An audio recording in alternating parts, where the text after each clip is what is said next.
में ग्रैप का जो स्टेज 2 है वो लागू हो गया है। ग्रैप यानी कि ग्रेडेड रिस्पॉन्स एक्शन प्लान, ये 4 चरण में होता है।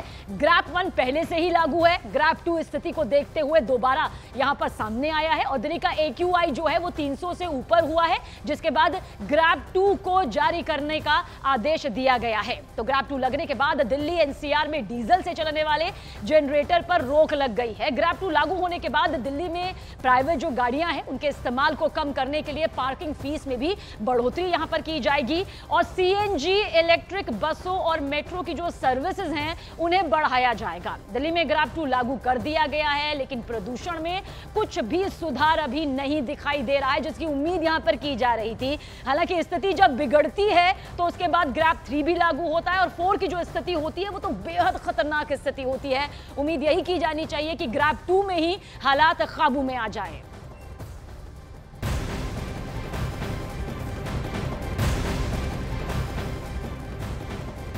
आप समझिए कि ग्रैप 2 लागू करने की जो कार्य योजना है उसे लेकर आज सचिवालय में बैठक भी की जाएगी और अब से थोड़ी ही देर में पर्यावरण मंत्री गोपाल राय भी विभागों के साथ में, सभी विभागों के साथ में ये बैठक करेंगे। बैठक में ग्रैप 2 लागू करने का जो एक्शन प्लान है वो यहां पर तैयार किया जाएगा। जमीन पर कैसे ठोस तरीके से मजबूती के साथ ग्रैप 2 को लागू किया जाए, इसे लेकर रणनीति यहां पर बनाई जाएगी। और गोपाल राय से जो बातचीत यहां पर की गई है वो हमारे सहयोगी जावेद मंसूरी ने की है। क्या कुछ इस दौरान उन्होंने कहा, आप भी देखिए। दिल्ली में पोल्यूशन लेवल लगातार बढ़ रहा है और हद ये है कि अब ग्रैप 2 लागू कर दिया गया है दिल्ली में। पर्यावरण मंत्री गोपाल राय हैं हमारे साथ बातचीत करने के लिए। सर, ग्रैप 2 लागू हो गया है, किस तरह की पाबंदी रहेंगी और किस तरह से लागू किया जाना है, क्या तैयारी है? देखिए, अभी दिल्ली का जो AQI का स्तर है वो 300 को पार कर गया है। 300 जब पार करता है तो ग्रैप 2 के नियम जो हैं वो दिल्ली और पूरे NCR के अंदर जो है वो लागू किए जाते हैं। आज से ग्रैप 2 के नियम लागू हो रहे हैं। अगर ग्रैप 1 और ग्रैप 2 में क्या अंतर है और इसमें क्या अधिक पाबंदियां लगने वाली हैं, तो उसमें जो ग्रैप 2 का नियम है उसमें मुख्य तौर पर 5 ऐसे नियम हैं जो ग्रैप 1 से ज़्यादा है। पहला तो ये कि जो ख़ास तौर से जो डस्ट को कंट्रोल करने के लिए पानी का छिड़काव हो रहा था, अब हॉट स्पॉट पे ख़ास तौर से जो है वहाँ पे डस्ट सेपरेशन मिला करके छिड़काव करने का निर्देश है इसमें। दूसरा जो है जो RWAs हैं उनको हीटर प्रोवाइड करना है जिससे कि लोग बायोमास बर्निंग ना करें। तीसरा जो बस और हमारे जो मेट्रो है उसको फ्रिक्वेंसी को बढ़ाने का है। डीजल के जो जनरेटर्स हैं उनको रेगुलेट करने का इसमें मुख्य तौर पर निर्देश है।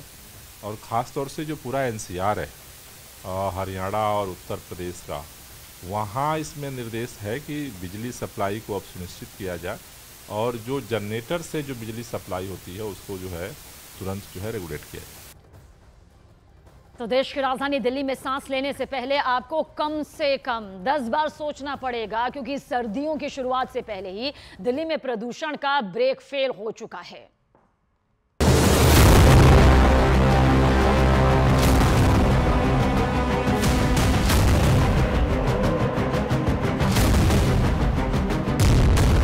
दिल्ली में दम घुट रहा है। सर्दी से पहले प्रदूषण का ब्रेक फेल हो चुका है।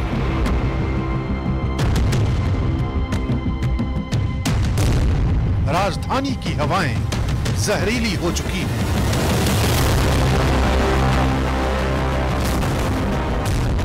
दिल्ली में रहते हैं तो सावधान हो जाइए।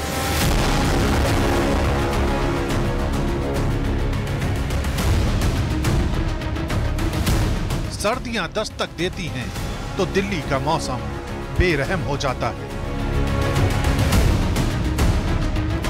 जल थल वायु का ऐसा हाल हो जाता है कि नौबत एक एक सांस के संघर्ष तक पहुंच जाती है। इस बार भी कुछ ऐसा ही हुआ है। दिल्ली का AIQ 350 को पार कर चुका है।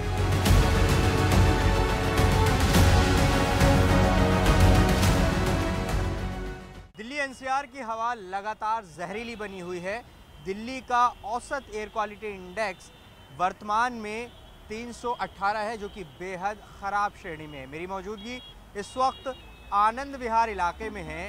दिल्ली में अगर बात करें सबसे ज़्यादा किस इलाके में है तो वो जगह है आनंद विहार। आनंद विहार में आपको तस्वीरों के ज़रिए दिखाते हैं किस तरह से पोल्यूशन आपको हवा में नज़र आएगा। धुंध आपको दिखाई देगी तस्वीरों में साफ तौर पर।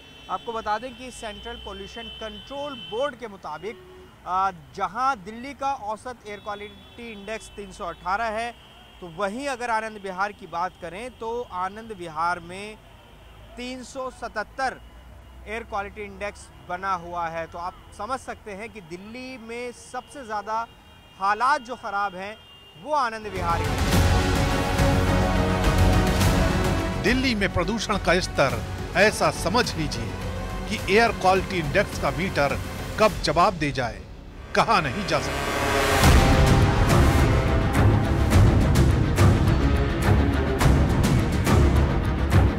क्योंकि हर दिन, हर घंटे, हर साल ये अपने ही बनाए रिकॉर्ड तोड़ देता है। यही वजह है कि सिस्टम को दिल्ली में नए नए प्रयोग करने पड़ रहे हैं।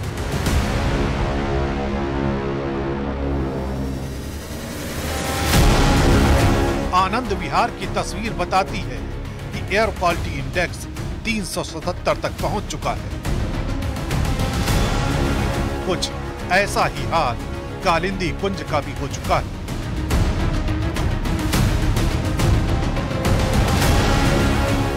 देश की राजधानी दिल्ली में प्रदूषण की बात करें तो आसमान से लेकर जमीन तक आपको प्रदूषण ही प्रदूषण नजर आएगा।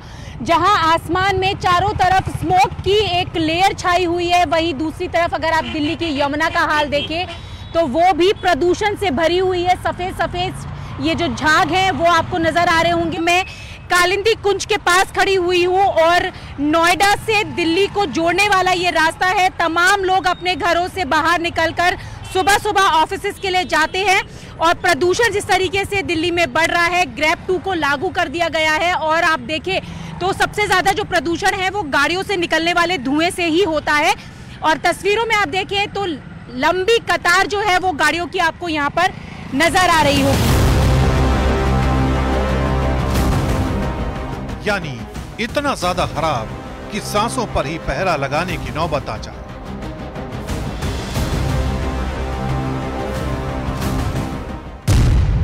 और शायद यही वजह है कि दिल्ली में ग्रैप 2 लागू कर दिया गया है। इसके लागू होने के बाद दिल्ली में कई तरह की पाबंदियां रहेंगी। ग्रैप 2 लागू होने के बाद जनरेटर नहीं चलाया जा सकेगा।